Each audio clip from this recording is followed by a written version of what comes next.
কৃষ্ণ গুরু ভগবান। দিল তোর আনন্দ যাবে ভজনে গুরুর নাম, ভজনে গুরুর নাম। গুরু ব্রহ্মা গুরু বিষ্ণু গুরু ভগবান। গুরু পিতা গুরু পিতা গুরু পিতা গুরু পিতা গুরু মাতা গুরু ভগবান। গুরু পিতা গুরু মাতা গুরু ভগবান। জগৎগুরু শ্রীকৃষ্ণ সর্বশক্তিমান। গুরু পিতা গুরু মাতা গুরু পিতা গুরু মাতা গুরু পিতা গুরু মাতা গুরু ভগবান। গুরু পিতা গুরু মাতা গুরু ভগবান। জগৎ গুরু শ্রীকৃষ্ণ। উলুধ্বনি শঙ্করধ্বনি। সর্বশক্তিমান গুরু পিতা গুরু মাতা গুরু পিতা গুরু মাতা গুরু পিতা গুরু মাতা গুরু ভগবান। জগৎগুরু শ্রীকৃষ্ণ সর্বশক্তিমান। গুরু পিতা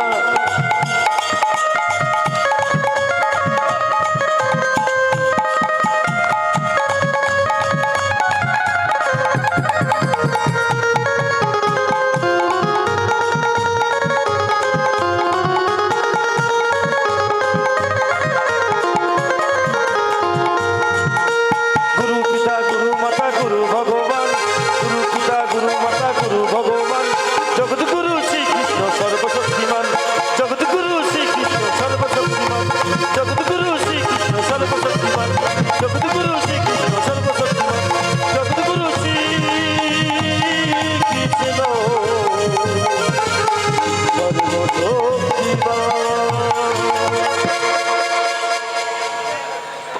আজ ভক্তের সমাগম ঘটেছে ভক্তদাস ব্রাহ্মণের গৃহে। আজ আপনারা যেমন অনেক প্রেমময়ী ভক্তমণ্ডলী মায়েরা ও ভক্তিমতী মায়েরা রয়েছেন এখানে, তেমনি ভক্তের সমাগম ঘটেছে। সবাই মিলে ভগবানের নামগান করছে। ওদিকে ভক্তদাস ব্রাহ্মণ বলে উঠল, শোন বাবা পুণ্ডরীক, এক কাজ কর বাবা, বৌমাটাকে একটু নিয়ে আয়। ভক্তরা সবাই হরিনাম করছে এখানে, বৌমাকে নিয়ে আয়।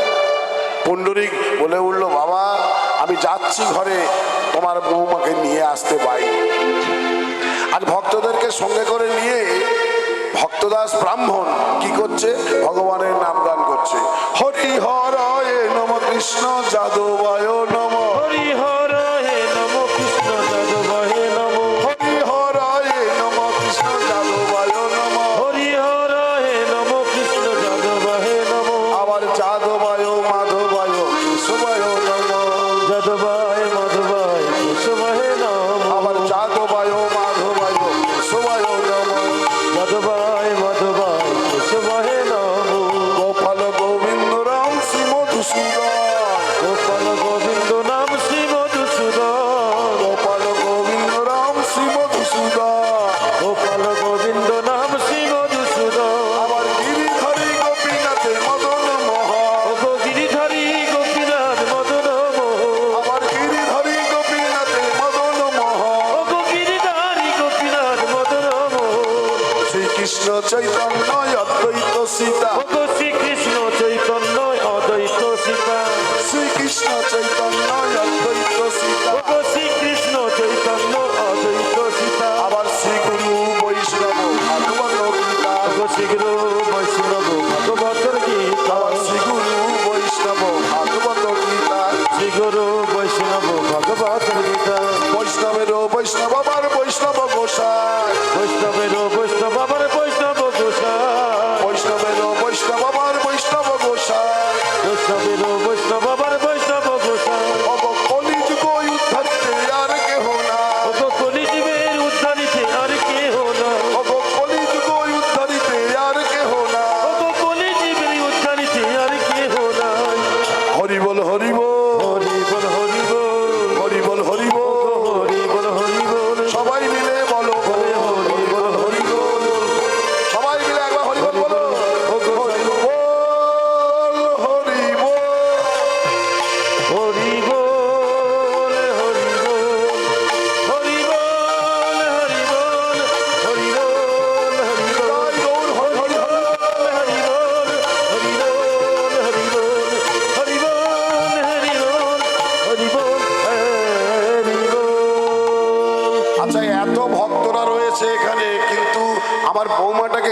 দেখেছেন আপনারা? আমার বৌমাটা কি এসছে? রাধে বৌমা আসেনি, আমি তো বৌমাটাকে দেখতে পারলাম না। এটা ভক্তদাস ব্রাহ্মণ বলছে, আরে আমি এত ভক্তকে এখানে দেখতে পাচ্ছি, সবাই হাত তুলে হরিবোল বলছে, হরি হরি বলছে, কৃষ্ণ কথা শুনছে, আমার বৌমাটা এলো না। পুণ্ডরীক, পুণ্ডরীক, বৌমাকে নিয়ে আয় বাবা। এত ভক্তরা রয়েছে, ভক্তদের মাঝে বৌমাও একটু নাম সংকীর্তন করুক। পুণ্ডরী ঘরের ভেতরে ঢুকেছে বৌমাকে আনার জন্য, কিন্তু বৌমা কি বলছে জানেন? বাট! যত সব মুক্কু সুক্কু লোকগুলো বসে বসে কীর্তন করছে, আমি শিক্ষিত মেয়ে, আমি শিক্ষিত হয়ে ওই মূর্খদের মাঝে বসে বসে কীর্তন করব, কীর্তন শুনবো, আমি যাব না। পুণ্ডরিক বলে উঠলো, দেখো সুদেশরা, আমি যেমন তোমাকে অগ্নি সাক্ষী করে বিবাহ করেছি, আর আমার বাবা কিন্তু আমার জন্মদাতা পিতা, আমার জন্মদাত্রী মা, তাদের কথাও আমাকে শুনে চলতে হবে, তোমার কথাও যেমন শুনতে হবে, মা বাবার কথাও শুনতে হবে। তাই তুমি চলো, তুমি নাম কীর্তন করো বা না করো, শোনো বা না শোনো, তুমি অন্তত ওখানে গিয়ে বসো। বাধ্য হয়ে বৌমাটা কি করলো? বললো, আমি যেতে পারি, কিন্তু আমি হরি নাম করব না, কারণ হরি কথা সবার কানে যাবে না, সবাই সহ্য করতেও পারবে না।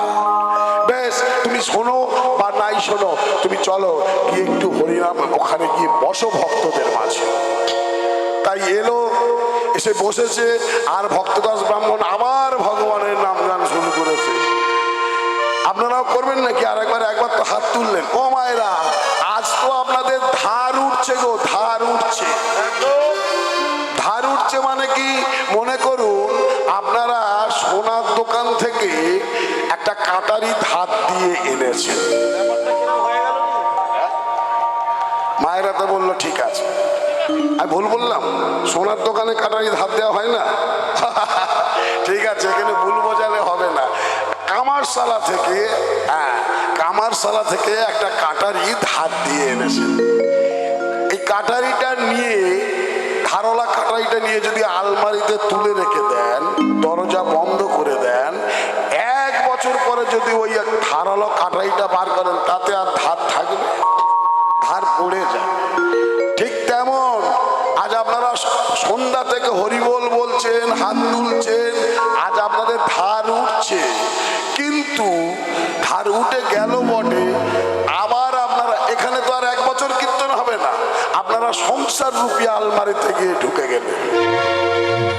1 বছর পরে যদি এই হরিবাসরে আসেন, সহজে হাত তুলতে পারবেন না, আর সহজে হরিবোল বলতে পারবেন না, মুখে আসবে না। কারণ যে সারা জীবনে হরি বলল না, সে মৃত্যুর সময়ও হরিবোল বলতে পারবে না। একটা ব্যবসায়ী ছিল জানেন তো, মুদি ব্যবসায়ী, অনেক কষ্ট করে তার ব্যবসাটাকে দাঁড় করিয়েছে, অনেক বড় ব্যবসা করেছে। মৃত্যুর সময় তার 3টে ছেলে দোকান সামলায়। এখন বাবা মারা যাচ্ছে, ছেলেরা এসে সামনাসামনি দাঁড়িয়ে পড়েছে, হাঁপাচ্ছে। বড় ছেলে বলছে, বাবা আমি তো তোমার মাথার দ্বারে আছি, তুমি মরে যাবে, একটু হরিবোল হরিবোল বলো না।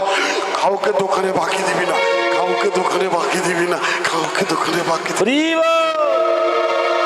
মেজো ছেলে বলছে, বাবা ঠিক আছে, ব্যবসা পত্র পরে হবে, এখন তুমি মরে যাচ্ছ তো, একটু হরিবোল বলো না। তোকে বলিস, হিসেবগুলো ঠিক করে করিস, হিসেবগুলো ঠিক করে করিস। ছোট ছেলে পায়ের ধারে দাঁড়িয়ে আছে, বলছে, বাবা একটুখানি হরি হরি হরি বলো না। তুই দোকান ছেড়ে যেন বাইরে কোথাও যাসনি, রাত্রেবেলা দোকানে থাকিস। দেখো, মরে যাচ্ছে, ছেলেরা বলছে হরিবোল বলো বাবা একবার, কিন্তু সে হরি কথা বলে না, সেই দোকানের চিন্তা। এবার বলছে, তোরা 3 ভাই এখানে ধরে দোকানে খেয়ে আছে। সারা জীবনে যে হরি বললো না, মরার সময়ও সে হরি বলতে পারবে না। যে জয়ছে কৃষ্ণ তৈছে। তুমি যেমন ভাবে মৃত্যুর সময় চিন্তা করবে, পরবর্তী জন্মে তুমি ওই জনিতেই জন্ম নেবে। সবাই হরিবোল বললো, হাত তুললো, কিন্তু বৌমা একদম রেগে, একদম আমি আর কতক্ষণ বসে থাকবো, আর বেশিক্ষণ বসে থাকবো না, আমি ঘরে চলে যাচ্ছি। বৌমা ঘরের ভেতরে চলে গেল, আর বৌমা চলে গেল মানে ছেলেও উঠে গেল, ঘরের ভেতরে ঢুকে যাবে বলে চিন্তা করলো। যেই না ছেলে ঘরের মধ্যে ঢুকে যেতে চাইছে, সঙ্গে তার বাবা বলে উঠল, পুণ্ডরীক দাঁড়াও, তোমার সাথে কথা আছে। কি কথা বাবা? শোনো বাবা, আমাদের বয়স হয়ে গেছে, আমরা বৃদ্ধ হয়ে গেছি। বৃদ্ধকালে একটু তীর্থস্থানে যেতে হয়, বিভিন্ন দেবদেবীকে দর্শন করতে হয়। আমাদের মনের খুব ইচ্ছা আমরা কাশী বিশ্বনাথ মন্দিরে যাব, আমরা দেবাদিদেব মহাদেবকে দর্শন করব, আর সেখানে মাতা অন্নপূর্ণা আছে, মাতা অন্নপূর্ণাকে দর্শন করে মণিকর্ণিকার ঘাটে আমরা গঙ্গা স্নান করব। তুমি আমাদের ছেলে বাবা, তোমাকে আমরা অতি কষ্ট করে মানুষ করেছি, রাজদরবারে চাকরি করে দিয়েছি, তাই তোমার কাছে আমাদের অনুরোধ, কিছু অন্তত মুদ্রা আমাদেরকে দিও, আমরা ভগবানের নামের প্রসাদ ক্রয় করে তোমার নামে চড়িয়ে দেবো। অনেকে যখন তারাপীঠে যায়, অনেকে পুরী যায়, আমরা বলি না এই 100 টাকা নিয়ে যা, আমার নামে একটি পূজা দিয়ে দিস। ঠিক সেই রকম ছেলের কাছে কিছু মুদ্রা চাইলো, বাবা আমাকে কয়েকটা মুদ্রা দেবে, তুমি তো ইনকাম করছো, আমাদের তো বয়স হয়ে গেছে, আমরা ভগবানকে পূজা দেব, আমাদের কাছে কোনো মুদ্রা নেই, আমরা তো প্রসাদ ক্রয় করতে পারবো না। আমি যা কিছু করেছিল আমি সব তোমাকে নামে দিয়ে দিয়েছি, যজমানদেরকে পর্যন্ত তোমাকে ঝোপে দিয়েছি, আর তোমাকে তো চাকরি করে দিয়েছি, তুমি তো সেখান থেকে একটা মোটা অঙ্কের টাকা মাইনে পাও, কয়েকটা টাকা অন্তত আমাদেরকে দিও।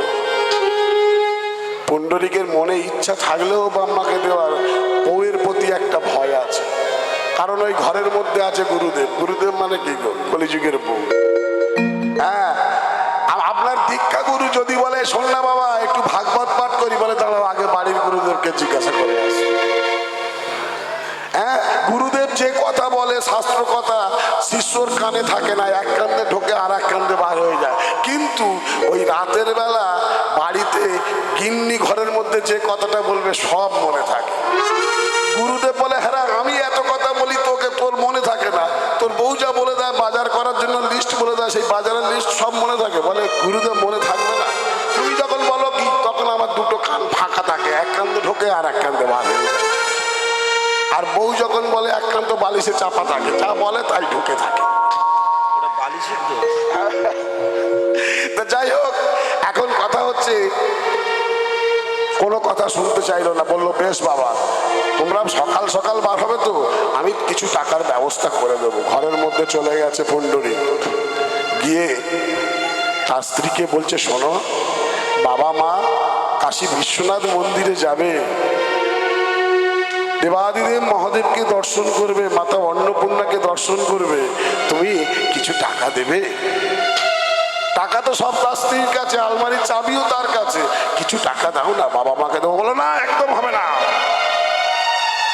বয়স হয়ে গেছে, এবারে ঘরে বসে থাকবে, তা না করে এখানে ওখানে ঘুরে বেড়াবে, দৈবস্থানে যাবে, তীর্থস্থানে যাবে, কোথাও যেতে হবে না। বললো শোনো আমার বাবা যা বলে তাই করে, উনি বলেছেন আগামী দিন তীর্থস্থানে যাবেন মানে যাবেন, ওনাকে কেউ আটকাতে পারবে না, তুমি কয়েকটা টাকা দাও না। বললো না আলমারির চাবি দেওয়া যাবে না, আমি টাকা দেবো না, আর যদি টাকা বার করতেই হয় তাহলে কিন্তু আমিও যাব তীর্থস্থান। এই এদের কথাবার্তা হয়ে গেল, রাত পার হয়ে গেল, সকাল হয়ে গেল। সূর্যোদয়ের পূর্বে ব্রাহ্মণী ঝোলা পড়লা নিয়ে তৈরি হয়ে গেছে, কিন্তু ছেলেটা এখনো ঘরের দরজা খুলছে না। পুণ্ডরী খোকা খোকা দরজা খোল, আমরা তো তীর্থস্থানে যাব, আমরা বেরিয়ে যাচ্ছি যে। ছেলে আর দরজা খোলে না। ওর মা বলে উঠলো পদ্মাবতী কি গো ছেলেটাকে মুখ দেখে যেতে পারবো না, তীর্থস্থানে যাব, ছেলেটা ঘরে থাকবে আর আমরা বার হয়ে যাব। জোরে ডেকে উঠলো পুণ্ডরী। পুণ্ডরী ধীরে ধীরে দরজাটা খুলে বার হলো। বাবা কিছু বলবে? আরে তোমাকে তো গতদিন বলেছিলাম সন্ধ্যাকালে যে আমরা তীর্থস্থানে যাব, তা না তুমি কিছু টাকা দেবে, তোমার কাছ থেকে চাইলাম। না বাবা আমি কিছু টাকা দিতে পারবো না। দিতে পারবে না বাবা? না আমি কিছু দিতে পারবো না। কেন রে বাবা? না বাবা আমার অসুবিধার কথা আমি কি করে বলবো বাবা তোমাকে, দিয়েছো আমাকে, তার কথায় আমাকে উঠতে হয়, বসতে হয়, না হলে যে আমি সহ্য করতে পারবো না তার অত্যাচার। ও বেশ বাবা, বেশ, ভালো থাকিস বাবা। আমি তাহলে বেরিয়ে যাই তোর মাকে সঙ্গে করে নিয়ে। চলো সুদেশ না, বেরিয়ে যাই আমরা। দেখো দেখো সুদেশ না, আমাদের একমাত্র ছেলে উপার্জন করে, কিন্তু আজকে আমরা যখন তীর্থস্থানে যাব, ছেলে আমাদের থেকে মুখ ফিরিয়ে নিচ্ছে, বৌমা ঘর থেকে বের হচ্ছে না। যেই না বৃদ্ধ ব্রাহ্মণ আর ব্রাহ্মণী বেরিয়ে যেতে চলেছে, সঙ্গে সঙ্গে ছেলে বলে বললো, বাবা একটু, বাবা ও গো বাবা গো,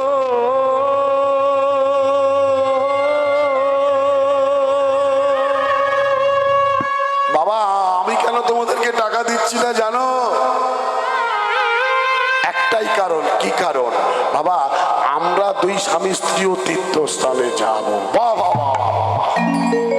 বাবা বাবা, বলি হারি বলি হারি।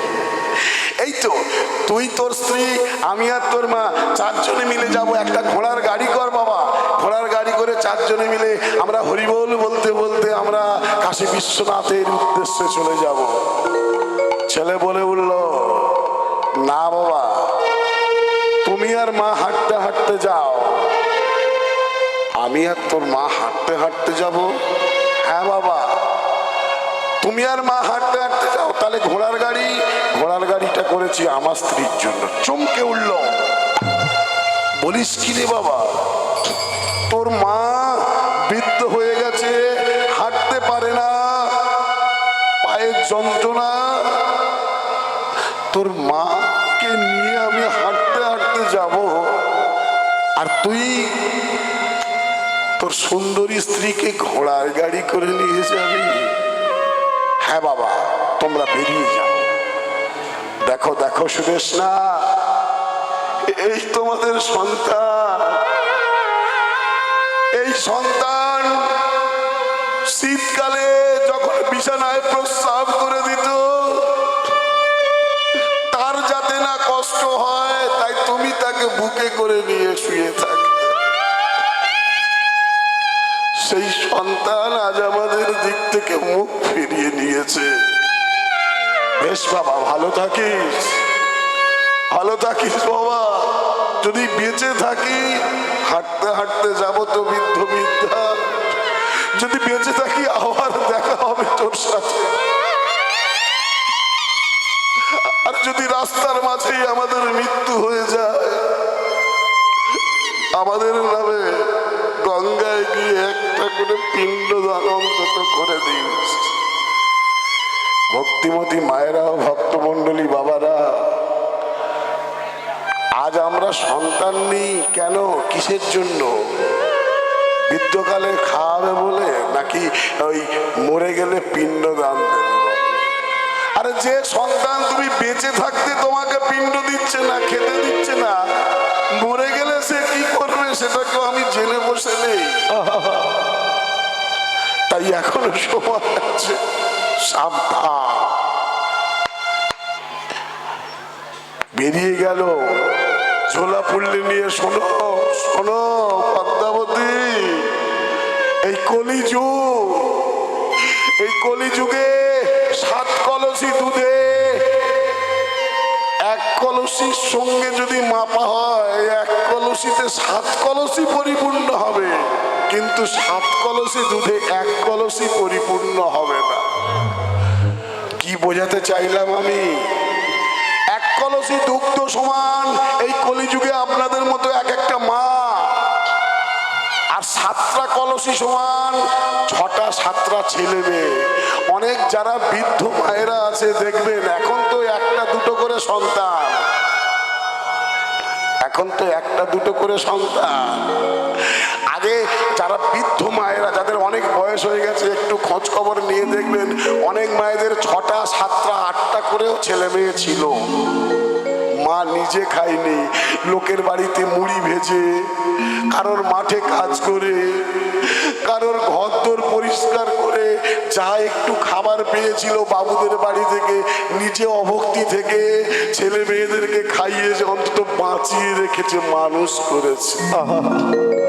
আর সেই সন্তানরা যখন